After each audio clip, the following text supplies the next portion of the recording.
জাতীয়তাবাদী ছাত্র দলের সাধারণ সম্পাদক নাসির উদ্দিন নাসির বলেছেন, শেখ মুজিবুর রহমানের ধানমন্ডির ৩২ নম্বর বাড়িতে হামলার ঘটনায় জুলাই অভ্যুত্থানের একটি অংশ জড়িত।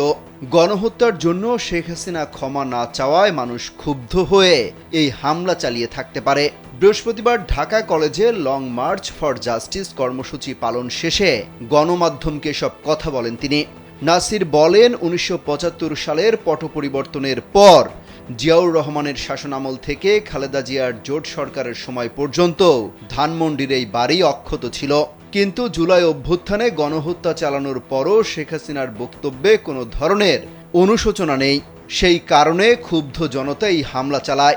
অত্যাধুনিক ফিচার সম্বলিত বিভিন্ন সাইজ আর কালারের ২৫০টিরও বেশি ডিজাইন অপশন নিয়ে ওয়ালটন স্মার্ট ফ্রিজ, বোঝে আপনার প্রয়োজন। তিনি আরো বলেন, জুলাই আগস্টে ২০০০-এর অধিক নিরীহ মানুষ নিহত হয়েছে।